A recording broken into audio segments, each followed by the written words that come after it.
Vocês já devem ter percebido que hoje em dia a indústria da nostalgia é realmente muito importante. E com isso, a gente acaba tendo esse fenômeno em que as pessoas acabam endeusando os jogos clássicos. Só que, e se eu te disser que realmente tem bons motivos para você jogar jogos antigos?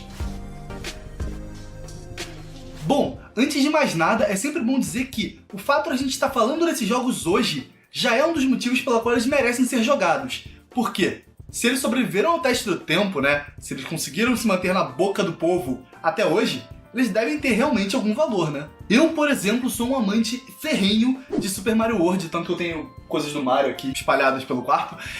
E, cara, é realmente um jogo que eu tenho que revisitar uma vez por ano, praticamente. Porque é muito divertido e tem uma qualidade que realmente é difícil de você achar em qualquer lugar, então se torna algo precioso pra mim. Para pra pensar, cara, em um mundo onde a gente consegue lembrar, assim, de cabeça, de nomes como Mario, Sonic, a galeria inteira de personagens de Street Fighter, realmente esses personagens sobreviveram ao teste do tempo. E os jogos atrelados a eles, na maioria das vezes, também sobreviveram. Então, isso já é um motivo absurdo. Esses jogos fizeram algo para marcar a 10ª arte, né? Os videogames. E eles se tornaram praticamente parte da cultura pop. Então, um dos motivos bem bacanas pra gente revisitar esses jogos é justamente entender o que fez eles tão especiais a ponto deles sobreviverem ao teste do tempo. Um outro fator que torna bem atrativa a ideia de jogar jogos um pouco mais antigos é o custo, que na maioria das vezes é baixo ou até mesmo nulo. Isso porque, hoje em dia, os jogos perdem um certo valor ao passar dos anos. Então tem jogos que, por exemplo, você consegue comprar com dinheiro de lanche, literalmente. Por exemplo, em sites como a Steam e a GOG, você consegue achar jogos maravilhosos por menos de R$5 durante as promoções que normalmente acontecem aí uma, 2 vezes por ano. E cara, são jogos bons, não são jogos ruins que ficaram muito baratos. São jogos que foram muito bons em suas épocas, mas pelo fato justamente deles serem de épocas anteriores, eles têm preços muito atrativos. Eu, particularmente, realmente levo essa filosofia bem a sério. Quem me conhece sabe que eu prefiro muito mais comprar 10 jogos antigos, né, por preços muito mais baratos, do que comprar o super lançamento que tá na boca do povo. Provavelmente os lançamentos de 2019 eu só vou jogar daqui a uns 3, 4 anos. Isso não significa que eu joguei menos em 2019. Isso, na maioria dos casos, significa que eu explorei muito mais jogos do que só os lançamentos do ano.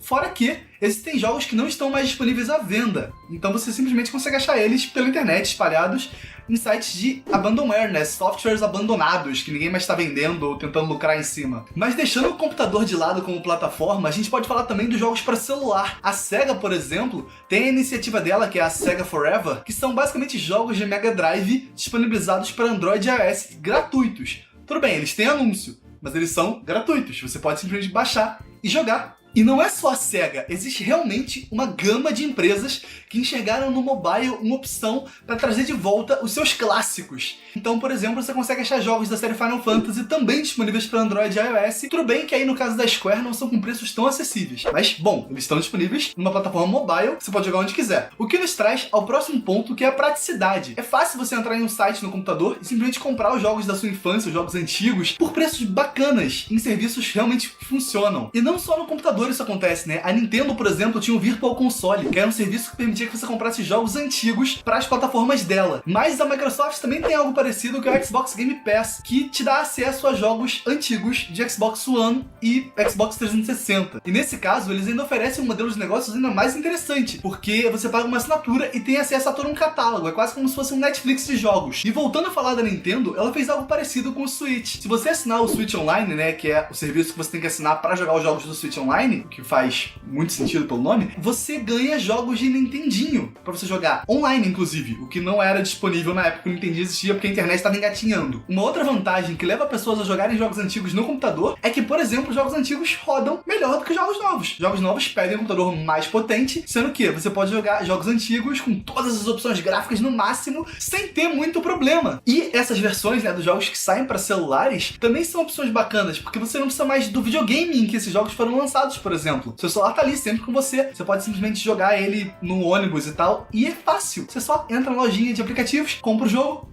tá ali. Um outro fator que eu não posso ignorar é a questão da nostalgia em si. Nostalgia vem de nostalgia muito bom, a gente gosta de coisa nostálgica. O que é meio estranho eu falar isso, porque eu não joguei a maioria desses jogos antigos que eu jogo hoje quando eu era menor. Embora eu tenha aí tido acesso ao meu primeiro computador mais ou menos ali com 3 anos de idade, tenha tido computadores relativamente bons ao longo da minha vida, na questão de videogames, por exemplo, eu não tive acesso a tantos jogos. Eu joguei muita pouca coisa de videogame. A maioria desses jogos, eu entendo que são nostálgicos, eu entendo que são clássicos, mas eles não são clássicos pra mim porque eu não tive contato com eles quando eu era mais novo. Por exemplo, jogos de fliperama que hoje em dia você consegue jogar no computador, como é o caso aí, 2 jogos de briga de rua, né? De Dungeons and Dragons, que agora tá disponível na Steam. A verdade é que nostalgia é bom. As pessoas reconhecem coisas nostálgicas, né? Coisas antigas, principalmente videogames antigos, só de olhar. Elas olham e falam, tá, isso é velho. E isso é mágico, porque esses jogos têm charmes. Os jogos Super Nintendo, com os gráficos todos pixelizados, eles têm esse charme de ser pixelizados. Porque em épocas em que fidelidade gráfica, né, gráficos realistas, não eram tão alcançáveis, os designers por trás do jogo, eles tinham que ter toda uma ideia de montar uma arte doida que funcionasse em televisores ruins, em monitores de baixa resolução, e isso levava eles a ter decisões criativas. Porque você não consegue fazer algo ultra realista, então vamos fazer algo que seja ultra artístico, ultra agradável aos olhos. O que nos traz ao último ponto, e o ponto que é mais significativo pra mim, que é a questão de você poder revisitar esses jogos sem as limitações da época. E o que eu quero dizer com isso? Por exemplo, alguns dos meus jogos favoritos já saíram tem quase 10 anos, e eu jogo eles alucinadamente, e eu tenho certeza que se eu tivesse jogado eles na época que eles saíram, não ia ser bem assim. Porque, por exemplo, hoje em dia, você consegue jogar esses jogos sem as limitações gráficas da época. Então existem muitos projetos feitos por fãs, na maioria dos casos, em que eles pegam um jogo antigo que era meio feinho e fazem com que ele fique lindo. Porque agora a gente tem muito mais processamento para deixar eles lindos e não tem mais as limitações, né? Às vezes, algum jogo teve um período de desenvolvimento meio conturbado e aí eles não conseguiram fazer o melhor que eles conseguiriam. E agora, com o tempo, as pessoas conseguem corrigir esses jogos para que eles sejam incríveis. Por exemplo, um dos jogos que eu mais piro jogando atualmente é o Daggerfall, né? O The Elder Scrolls 2, que foi lançado no ano que eu nasci. 1996. E se eu tivesse jogado ele em 96, primeiro, eu não ia entender o jogo, porque, né, 0 anos. E segundo, ele era feio e ele era horrível de jogar. Mas por que hoje ele é muito atrativo pra mim? Porque existe esse projeto chamado Daggerfall Unity, que eles basicamente pegaram o jogo e refizeram de um jeito que ele fica muito mais agradável aos olhos modernos. A jogabilidade ficou maravilhosa e essas melhorias, tanto gráficas quanto de jogabilidade, me permitem vivenciar a melhor parte desse jogo, que é o fato do mundo dele ser gigante. Você tem muitos personagens pra conhecer, muitas missões pra realizar, muita coisa pra aprender sobre o mundo do jogo, e isso estava escondido atrás de uma camada de jogo estranho, jogo feio. Outros jogos, e esses eu sei que todo mundo aí conhece, que hoje em dia são maravilhosos de se jogar no computador, são os GTAs da era 3D, que no caso é a trilogia GTA 3, GTA Vice City e GTA San Andreas. Esses 3 jogos realmente levavam o seu potencial ao limite. Eles eram grandes marcos na história dos videogames nas épocas que eles foram lançados. Só que hoje, com o processamento extra dos computadores modernos, a gente consegue deixar esses jogos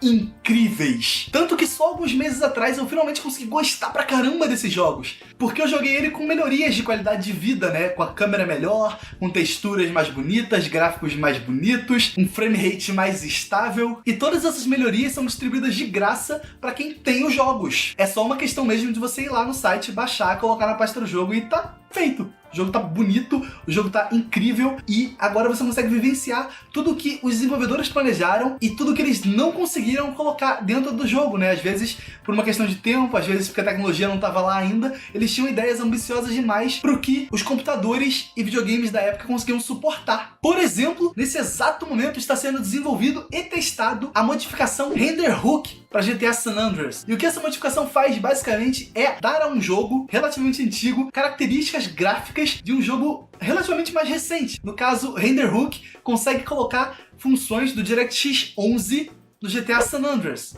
Então, por exemplo, o jeito que as luzes e as sombras se comportam no jogo ficam muito mais próximas do que a gente está acostumado com jogos mais modernos. Outra coisa que faz muito sucesso na comunidade de jogadores de PC do GTA San Andreas é, no caso, o SAMP, que é o San Andreas Multiplayer, que é basicamente um programa que te permite jogar GTA San Andreas com um modo online multiplayer, que é aí uma versão beta do multiplayer que a gente viu no GTA V. Tanto que essa modificação provavelmente é o que levou a Rockstar a colocar multiplayer nos GTAs mais recentes. Pra vocês verem realmente como a mente dos desenvolvedores de hoje consegue conversar com a mente dos desenvolvedores do passado e trazer funções muito legais que não eram possíveis na época. E, pra falar do jogo que me fez gravar esse vídeo, eu tenho que falar do jogo Vampire the Masquerade Bloodlines, que é um jogo de PC baseado em Vampiro à Máscara, né? Os livros de RPG. E, cara, o jogo é incrível. Os desenvolvedores tiveram muito carinho pela obra original de Vampiro à Máscara e fizeram um jogo que realmente respeita Vampiro à Máscara e que te dá as possibilidades que você teria jogando um RPG de mesa. Só que esse jogo teve problemas de desenvolvimento muito graves e ele acabou sendo muito bugado. E provavelmente, se eu tivesse comprado ele realmente na época que ele saiu, ele não seria um dos jogos que está sim no meu top 3 melhores jogos. Mas graças novamente à comunidade de pessoas que gostam muito desse jogo, que querem que a experiência dos novos jogadores sejam melhores do que as que eles tiveram no lançamento, eles desenvolveram o Unofficial Patch, que é basicamente um programinha que corrige essas falhas que o jogo tinha. E pra vocês terem ideia do carinho que as pessoas têm por esse jogo, até hoje eles acham coisas que incomodam eles e eles corrigem. Então, por exemplo, se algum personagem diz que gosta muito de ler, mas na casa dele não tinha livros na estante, ou tinha poucos livros na estante, esse programa vai lá e coloca mais livros na estante e é isso aí. Justamente para que a experiência seja a mais rica possível, pro jogo ser todo coerente. E cara, eu adoro essa atenção de detalhes. O jogo original já tem muitos detalhes assim, e essas modificações me fazem perceber que, cara, olha o quão vasto e o quão incrível era a ideia desses desenvolvedores. Cara, eu adoro esse sentimento, eu adoro conseguir, através de modificações, enxergar o que os desenvolvedores estavam idealizando. É isso, eu me amarro, eu gosto desse retrofuturismo, eu gosto de ver jogos antigos interagindo com coisas novas. Eu gosto de pagar R$1,89 por um jogo e descobrir que ele tinha muito potencial. E eu acho legal essa sensação de você descobrir um jogo antigo, jogar ele, descobrir que ele era, tipo, muito incrível e você não sabia da existência dele. E você trazer isso de volta, você falar, caraca, eu joguei esse jogo antigo e ele é muito bom, e você mostrar esse jogo para as pessoas. Cara, esse sentimento é muito bom, porque videogames, diferente de quadros, por exemplo, eles não estão aí para durar para sempre. Poucas pessoas pensam na preservação dos videogames. É só você parar pra pensar em quantos jogos não estão mais disponíveis para venda em lugar nenhum.